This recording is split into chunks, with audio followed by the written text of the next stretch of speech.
I'm sorry. Hokuzono. Why am I bleeding? What's up, guys? They go with a pencil here. Fun fact, I do it too. Have it on me and keep it on me at all times. The other fun fact. Oh, I got a pre-draw for this one. Oh, I got a pre-draw for that. Oh, I'm alright. I'm alright. And you know what? I don't know who said something, Hokuzono, but someone definitely went, "Oh, Kagurabachi? Yeah, I like it, man, but it's all hype moments and aura, not much character writing." And then Hokuzono was like, "Hey, yo, get me off this hiatus right now. Give me all the ink!" So here we are to do a review of chapter 126 of Kagurabachi, which is known as Fire. And, yeah, pretty accurate descriptor for the chapter. I'd say it was pretty fire. But what happens in it? Well, let's just say I know the Akamura truthers are going to be fuming with joy, happiness, and everything positive, because that's all this chapter was, because we are getting backstory. First thing we learn is a little bit more about the Rokuhiro line, and essentially we don't learn that Kunishige passed on his unique super special eyes to Chihiro. It was Kunishige who received them from his father, who gave them to him, who he then passed down to Chihiro. And those eyes allowed him to follow in his father's footsteps and ultimately be praised as someone who was going to be a great blacksmith. And ultimately, as nice as that praise was, as beautiful as it belied the darkness that existed within the man that was his father. And that darkness that ultimately ended up consuming him, let's say. And, of course, he wasn't living alone. It consumed his wife, and it consumed his son. That darkness. And let me say this first and foremost. Giving our hero, at least in this part, right, our hero, such a tragic origin tale, even before the actual super tragedy on top of the initial tragedy, is something that I always kind of do expect, but I will readily admit I was not expecting this for Kunishige. Like, at all. For some reason, in my heart of hearts, I thought all the tragedy was going to lie with, like, the Soga clan, or the life after the Enchanted Blades. But to know that this man was forged in tragedy is honestly not all too surprising, considering how we know the Enchanted Blades ended up being created and what they were made to do at their cores. But, of course, it doesn't just stop there with his drunken father.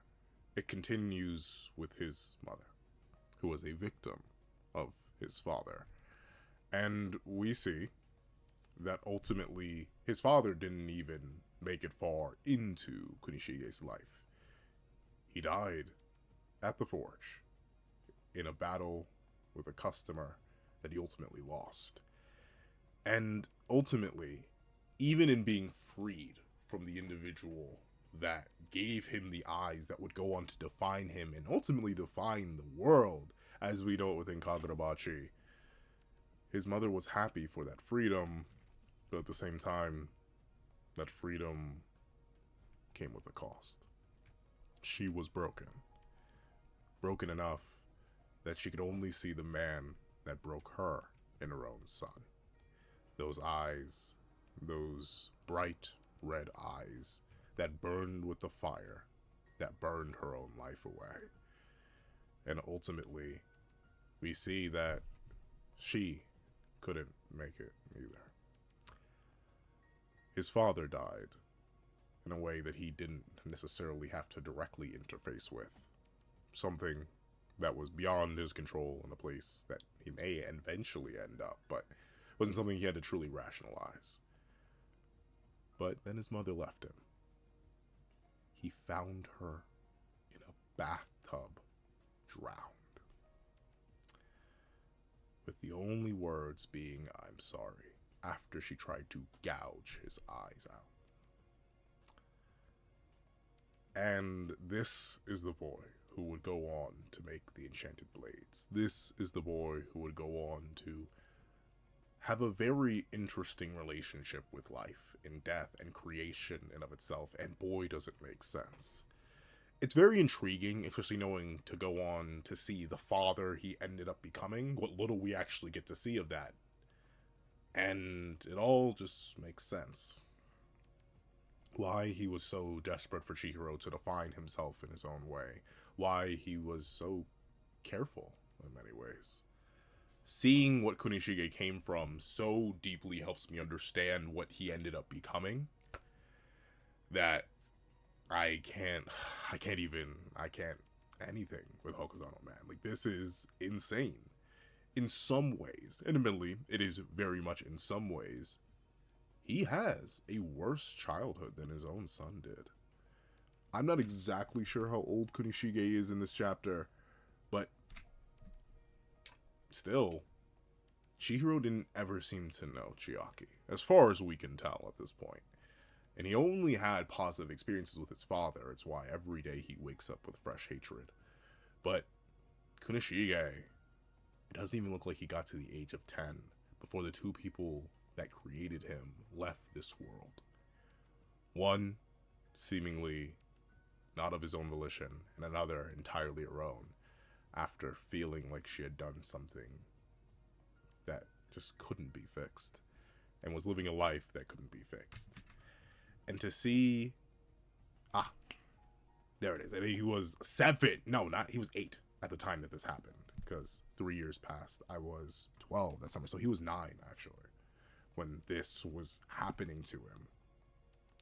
And we see that ultimately Kunishige sort of withdrew. He was still able to live, he was still able to survive, but that was it. He was living. Sure, he played with Shiba, he played with Izami, he played with Chiaki, but he was kind of just drifting through life. Until he met them. And until they gave his world meaning.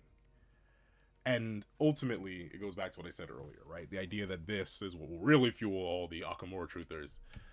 It's the idea that this is what Kunishige wanted to protect. This is what Kunishige is willing to risk everything for.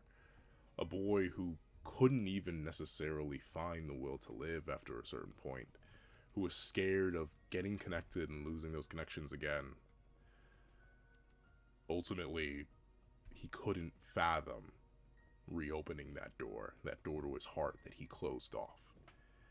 And honestly, once again, through Kunishige, I see Chihiro, a boy so scared of opening his heart again for fear of what he could lose if he did. And obviously we've seen Chihiro work through that, fight through that. He has his connection with Hakuri. He had a connection with Samura, however brief. He has that connection with Shiba. But very specifically, that closed off heart, defined by those crimson eyes, is something that father and son both had. And we see the core, the reason, the truth, what gave Kunishige hope and life, and ultimately what gave him the determination to create something that would annihilate life over and over and over again. And that is Chiaki. And admittedly, I definitely have seen many a critique on how Chiaki and a lot of the women in Kagurabachi have been handled.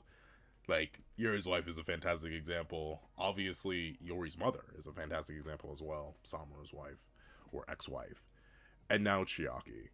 But what I will give Chiaki, in comparison to the other characters who I've received, in my opinion, pretty valid critiques, is Chiaki is not only more fundamental to the narrative, for she is the motivation of the source of our main antagonist, the source of our main protagonist, and also literally our main antagonist right now. But it's also the idea that as much as this was meant to be something for Kunishige, right? Like, this chapter is clearly meant to give us his backstory, give us his reasoning, give us everything that makes him who he is, right? This chapter still tells us a lot about Chiaki, right? The idea that even she struggles with the emotions that she had and the feelings that she did. And ultimately, in many ways, she herself didn't want to be alone either. She reached out to Chihiro when no one else would.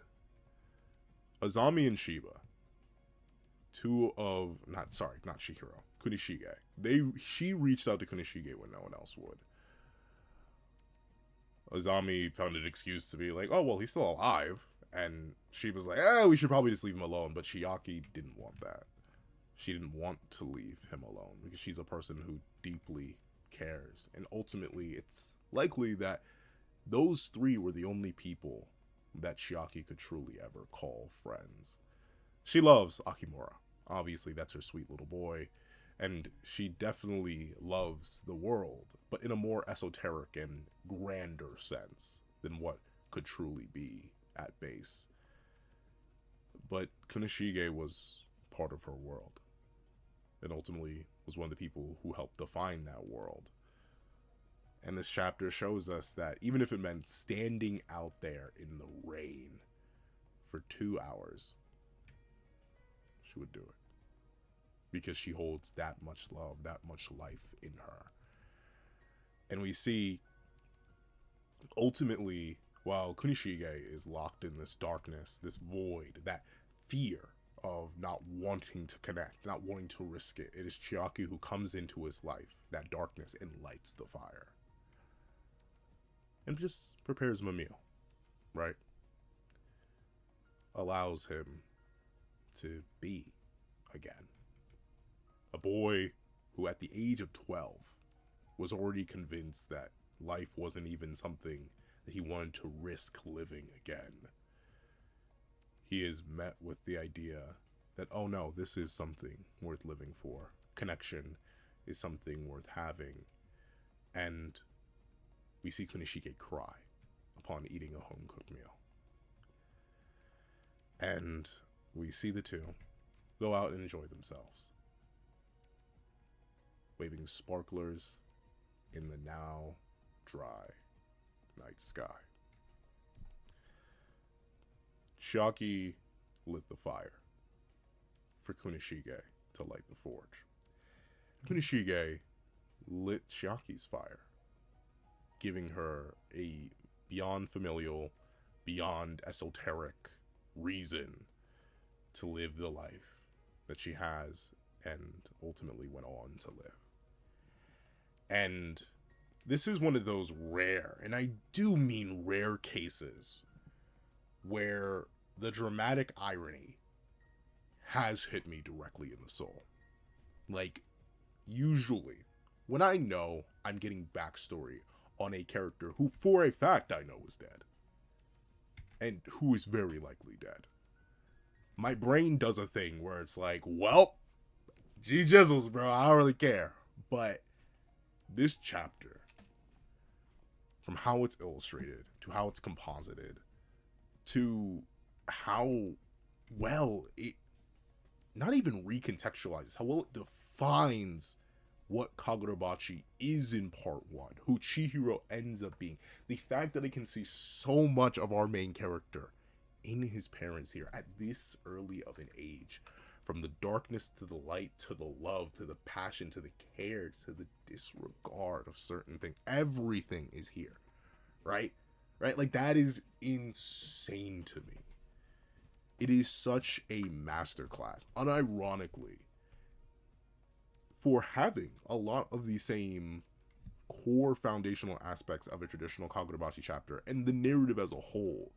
The way that this chapter was able to speak to my soul directly, able to pierce through the logical barriers of my heart and mind, and make me feel for two characters who I already know the fate of. The dramatic irony makes it worse. I want these two to be happy. I want these two to succeed. I want these two to live. But I already know that one of them dies. And it's very likely the other does too. And now this feeling I'm going to carry in my heart until presumably the end of part 2. This idea that these two sad, lonely children, these cold, wet, lonely children were able to light a fire to warm each other's hearts. And in the end, it'll be that fire that burns down the world.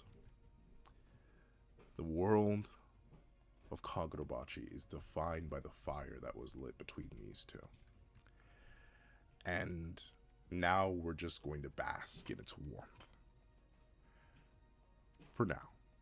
Before it grows too hot, too large, too uncontrollable, until through the actions of a man scorned by the creator of the enchanted blades and the man who would be their ultimate master, we can live in this fire for just a little bit. And thusly, this is a 10 out of 10 chapter for me. Shock, alright. Shock. I like genuinely, if the scale went at like 12 out of 10, like this just is beautiful in ways that I have described the best I could in this review, but if Hokuzono keeps cooking like this, man, y'all may actually get me. y'all may actually get the tears out your boy. But of course, I am indeed out of time. So if you made it all the way to this video, please leave a warmed, cold heart. A warmed, cold heart in the comment section down below. I want to thank you guys so much for watching, and I hope you guys have a wonderful day. This is That Guy with the Pencil, writing off.